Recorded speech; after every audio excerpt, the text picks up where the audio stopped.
Welcome to the Can Innovate podcast, the first ever podcast designed to showcase Canadian thought leadership. These innovators share industry insights, entrepreneurial best practices, lessons learned, and other tips that we can incorporate right into our lives, our careers, and our businesses. So let's get inspired. This episode is pretty exciting for a few reasons. First of all, one of our podcast listeners nominated Inkbox. So thank you, Asma. You are right. This is definitely an innovative company that is revolutionizing the tattoo industry. Tyler provides such amazing insight about how the tattoo industry is changing, all the different kinds of things that are happening on that landscape, how they just closed a Series A, $17 million in Canadian funds from VC funding. He also talks about how to leverage Kickstarter to really utilize that as a best practice and test early, and how Inkbox gives back to the artist. So this is amazing of what they're doing. Their model is kind of a win-win. And the funny and sad part is I've always wanted a tattoo, but I've always been afraid of the pain.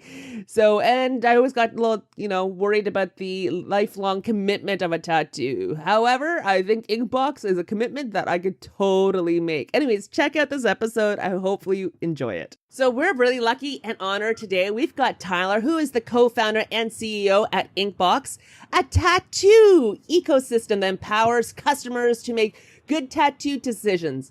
In just 3 years, he's led the development of a new product category and co-managed the team of 60 employees on a mission to empower the world to find confidence through tattoos. Outside of work, you can find Tyler reading, staying fit, and playing way too much Fortnite.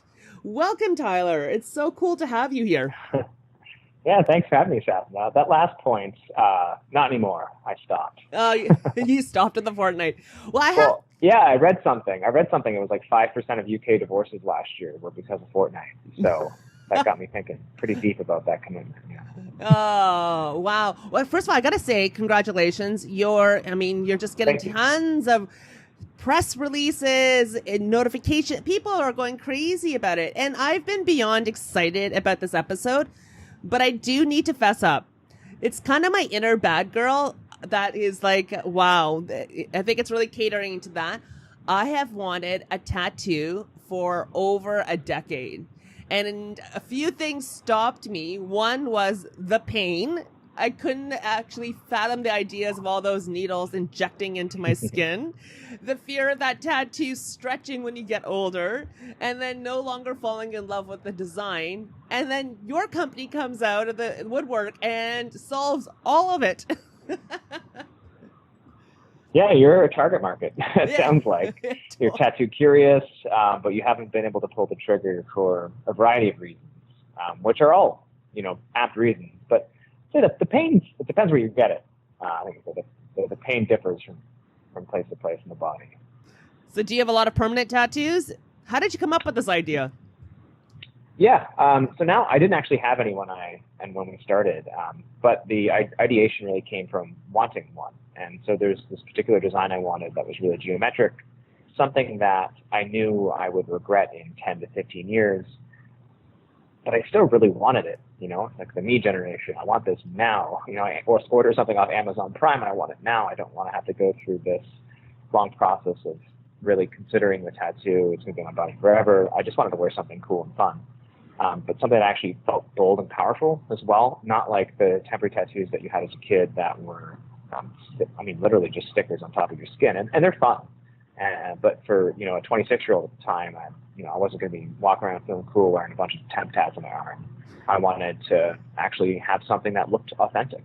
And so we did a bunch of research and eventually came across these tribes in the jungles of Central and South America that use this fruit to dye their skin. And imported some of this and got some chemists involved and figured out how to extract active molecules to develop a new type of tattoo. And then I think beyond that was kind of the consumer angle. This is a product we wanted up front, but it was just a product at the time, right? So I think our early innovations was thinking of it more like a direct-to-consumer tattoo brand. Casper sells mattresses online. Warby Parker sells sunglasses online. Why is there no one selling tattoos online? So that was the kind of the consumer innovation. And now I have 5 tattoos. Yeah. And my brother, who's my co-founder, has like 12 now, and he went a little bit more haywire than me on the tattoo front. So for our listeners out there, so what exactly is Inkbox? Like you said, it's a tattoo ecosystem that empowers customers to make good tattoo choices. And I think the easier thing to remember is our anchor product, and that's a semi-permanent tattoo. It lasts anywhere from 8 to 18 days that you can apply at home. No needles required. So you go onto our website, inkbox.com. You can browse. I think we have about 1,500 designs now, designed by an artist community of about 100 artists. They range from $16 to $24 based on size and complexity. You can buy those, or you can customize your own, or buy our freehand ink, which is a bottle of ink that you can draw on the skin with. I'm actually getting a freehand ink tattoo as I'm speaking right now. So. That's crazy. So this is awesome because I saw these tattoos. They really look like real tattoos. They're not like the sticker ones where you go to a fun fair and then throw some water on and then rub it, and, and it peels off or whatever. These are actually really looking like real tattoos that last on your skin from like 7 days to 3 weeks, depending on your skin type. Like, how long does it last? Yeah, it's super variable. The skin is really complex, and the current version of the product, there's quite a few steps, so there's some variability there as well. So we see anywhere from 8 to 18 days. They're kind of like if you try to find the median there, I'd say it's around 11, 12 days, where it looks good enough that you're like, I want this on my skin. Usually by the 13th, 14th day, at least on me, I'll just scrub away and I'll exfoliate it in 1 or 2 scrub sessions. That is so cool. And you discovered this plant in Panama that you were talking about? Mm-hmm. Yeah, it's not like we were like hacking through the jungle and discovered it. I mean, it's been used by thousands of years from these tribes. And so it was just through research that we came across a charity that works with some of these tribes and started importing this fruit. Yeah, and kind of took it to the next level. Oh my God, I'm so loving this. I can't wait to put it on my skin. After I saw my friends, I was like, this is really, really cool. And I really did not realize it was a temporary tattoo because it just looked so real of a tattoo. It was awesome. It was so awesome. And what I love most... What are you going to get? Okay, so... What are you going to wear? Oh, I have two. I have two that I've been dying to get. One is an Ohm symbol. So I always wore this ring, so I've always wanted an Ohm symbol. And the second one, I wanted to kind of do a mishmash of a couple of my own personal flags. So way back when I was a little kid, I think it must have been about 10 or 11, one of my classes had said, create your own family crest. And so I had designed it when I was like 11, 12 years old. But the funny part is there was so much part of my personality that was in there and it's still there. So yeah, it's kind of like two of those things. So I don't know if they're all, you can make them bespoke to yourself with your own designs or if they're all just the ones that you can just buy based on the designs. It's a mix. So we have a pretty wide range of designs out of the 1,500 you can choose from. We definitely have an Ohm sign. I think several different variations on it even. Those stock designs are kind of what you expect, stuff you find on Pinterest, for example. But beyond that, you can customize your own. And by that, I mean you can upload your own design, or you could browse over 1 million different icons we have on the platform that you can choose to kind of mix and match to remix your own design. There's a bunch of fonts to choose from. And we're going to be iterating on that a lot more to make it a lot more accessible in the future. It's great. And then I heard that I was reading somewhere that all the artists, you contribute back to them. Yeah. So every artist earns a commission on every design they sell. And what's really cool about what we're doing, in my opinion, is that it's a new form of self-expression, a new style of art. And so anytime you come out with a new style of art, you have this opportunity to just give it to the artists to run with. I mean, it'd be hubris to think that we could just, do the design side of it ourselves. We'll create the product, we'll create the platform, we'll define the brand, but we will rely on the artists to actually create the artwork that consumers will wear on their skin. I love how you're totally revolutionizing the whole tattoo industry. People are going crazy about it. Like I saw the reviews, I was on the website and I saw all the reviews. There's nobody that says anything bad. They just love it. Becomes almost like an anthem. Bad ones. There's some bad ones in there.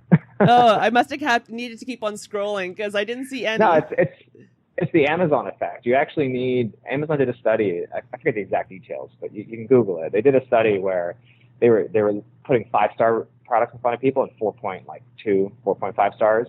And the 4.2, 4.5 star products way outsell 5-star products. Almost no one has an item on Amazon that sells well that's 5 stars because people don't trust it. It seems fake. So you kind of need bad reviews. Well, the only one I saw that was was that they wanted faster shipping to Korea. Oh, well, in time. That's all I saw. So that's cool. So what else excites you most about this industry?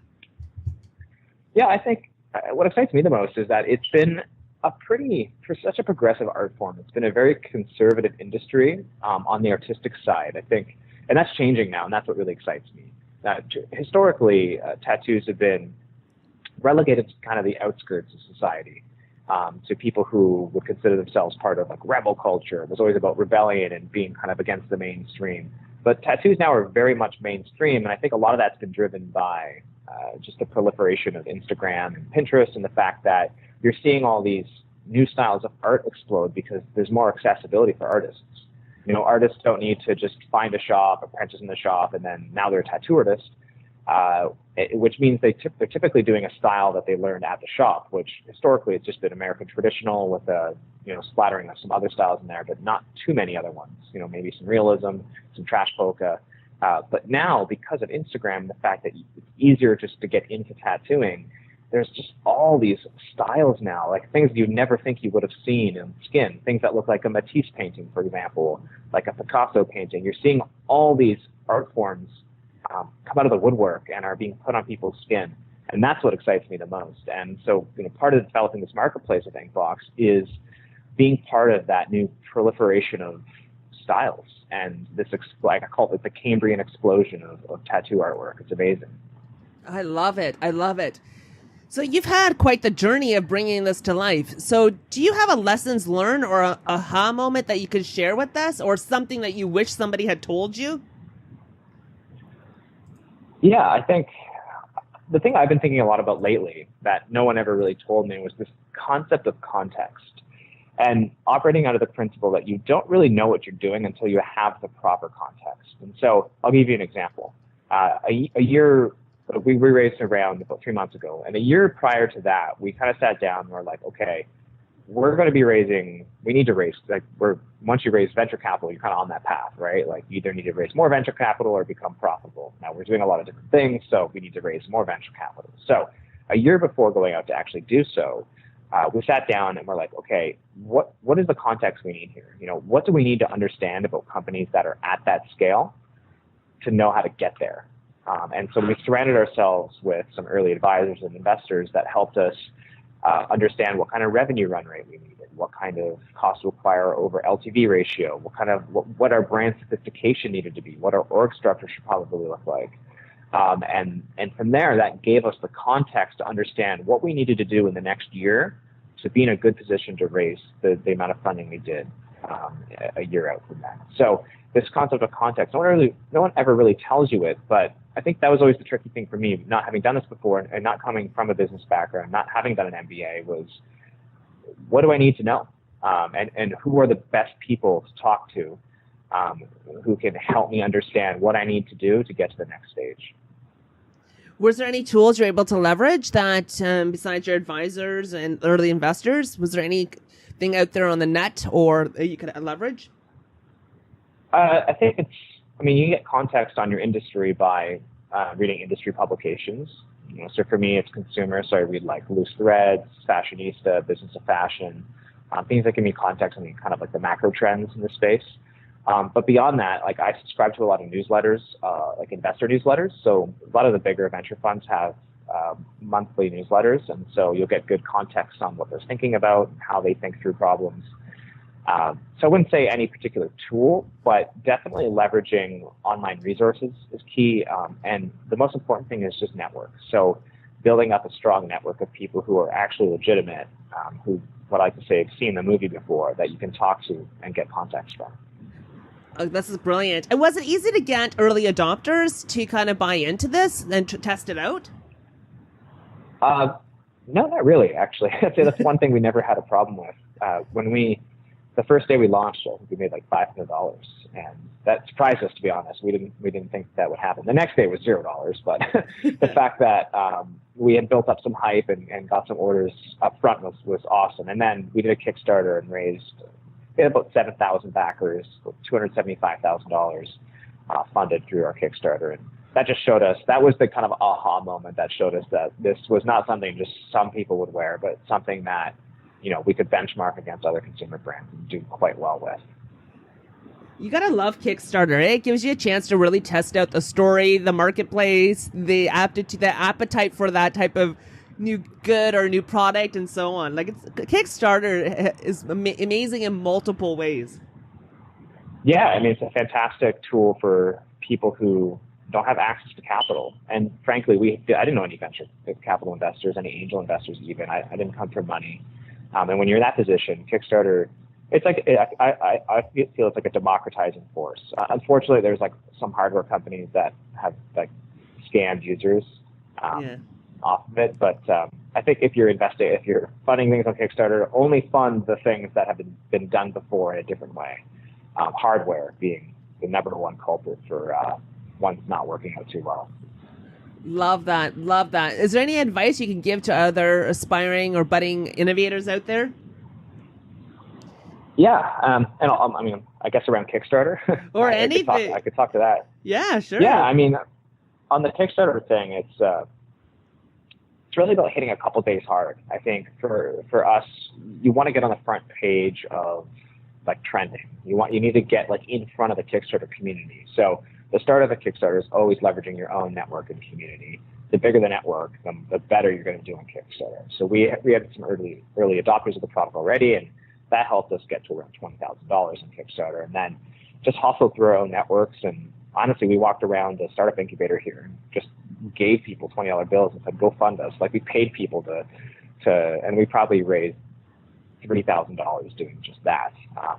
But you'll hit a day where like there's like a threshold, or there's a growth rate you have, and you hit that day hard and the day after that hard, because you're going to hit a certain threshold that will put you on the front page, and then it just takes off from there. And so you just got to hustle until you get to that stage, and then you're a little bit more comfortable. I would say that's kind of a general broad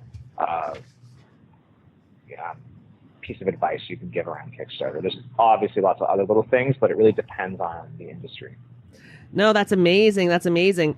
So now that you've brought this all to life and you've got some massive investment that you just, won, didn't you? I think I was reading that you closed $17 million in Series A financing. Yep, 17 million Canadian dollars, important to point out. Oh, yeah, of course, Canadian dollars, but that's amazing. So now do you get a chance to kind of relax a little bit at all? Oh, no, it's the exact opposite. It's, before you raise that kind of funding, you're stressed because you have a run rate, and like you're going to burn out of cash eventually, and like, oh my God, the whole business is going to go under. But when you take that kind of capital on, it becomes the opposite. It's like, oh my God, there's so much to do. I have so much to work with now, but every shot you call is so much more impactful, both in terms of how it can actually just push the company forward, but also in terms of how it can fail. So it becomes a very different kind of stress. A different kind of stress. Oh, yeah, I can imagine. So is there any place where you wish you could get some downtime? If you could go anywhere, where would you like to go? Oh, I mean, right now I've been thinking about like south of Italy, south of France, good food, good weather. The kind of weather that's not stiflingly hot, but in the summer it is, but like I'm thinking of going there in the winter. And yeah, just drive around and just enjoy good food and just disconnect from all my social accounts, from work for a week. Like that sounds nice to me. I think the key thing for me has been just digital detoxes. So spending at least a couple days here and there without access to your phone, I think is so important. You're so caught up in everything, and I find myself forming habits of just sitting in conversations with people, but just continuously looking at my phone. And I hate people that do that. And so it's really nice to kind of turn your phone off and get away for a day or two. Yeah, that's what I'd like to do. I love that. I need to practice that a little bit more, the digital detox itself, because I find it very hard to be disconnected from my MacBook, my phone, my everything. It's a discipline. I feel you. It's hard, yeah. It's a discipline. But then when you got, the right productivity tools and implement it in the background, it makes it a little bit more easier. Definitely. So is there a book or a podcast or anything that you kind of really resonates with you that inspires you? That inspires me. No, I would say I get inspired by creativity and kind of finding patterns out of chaos, and I kind of have my own thing. So I'm not the kind of person who finds external inspiration, but I do find like books and resources that help me understand. And by understand, I mean like help me pursue the things that inspire me, if that makes sense. Yeah. So I think one of the most foundational books that I ever read in the past, let's say 5 or 6 years, was Thinking Fast, Thinking Slow by Daniel Kahneman. It's really all about how the brain, it's the best summary and the best kind of behavioral psychology book I've ever read that frames how human beings think. And it's been so integral to just me thinking through how I think about things too. And it has applications across your marketing, your branding, how you lead people, how you control your own life. It's just one of those foundational books I'll never forget reading, and I'll probably read again.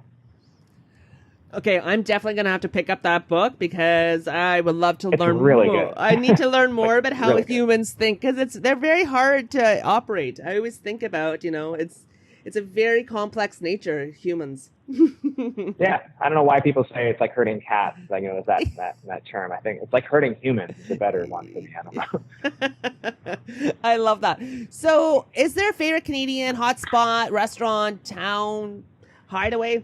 Yeah, so we live in Toronto. Our office is right downtown, kind of in the heart of where all the startups are, King West and Spadina area.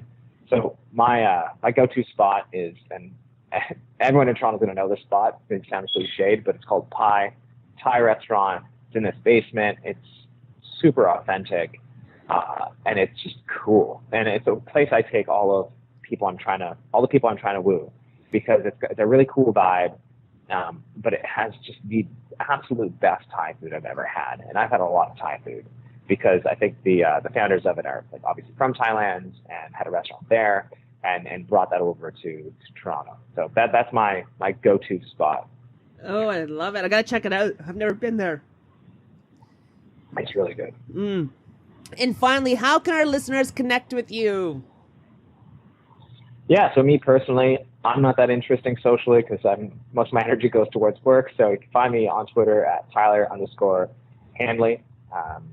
That's basically the only place you can find me. But the company itself, you can find us on Twitter at @inkbox, Instagram, which is kind of like our main channel, where you'll get a really good feeling for what we're doing, at just inkbox.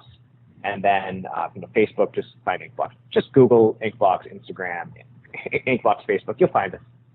No worries. I'm going to definitely put it in the show notes so no one has to look too far. You can just click away and you will take on to a new type of explosion. Because I already have, thanks to your website that I've been browsing around, I found a couple of friends and I'm thinking about buying their Christmas gifts and I know what I'm giving them. So spoiler alert. I hope that this will inspire others. Great. It's a good stocking stuffer. So. That's for sure. That's for sure. Well, thank you so much. You've been brilliant and learned a lot. And congratulations again. It is such an innovative way that you're totally disrupting the tattoo industry, and I wish you all the best and success. You too. Thanks for having me, Asma. Cheers. Thanks for tuning in this week. I hope you enjoyed this episode as much as I did. And next week, I got another really fun episode. You'll be surprised at the topics we're going to cover. But anyways, in the meantime, you don't have to wait till next week to connect with us. You can connect with us always on all the different social media links. You can even send us a review. That's another great place to give feedback. And of course, our new newsletter that has tons of new golden nuggets and of course, discounts galore. Actually, our tools section of the website also have it. And please feel free to nominate another innovator out there. And I can't wait to talk to you next week.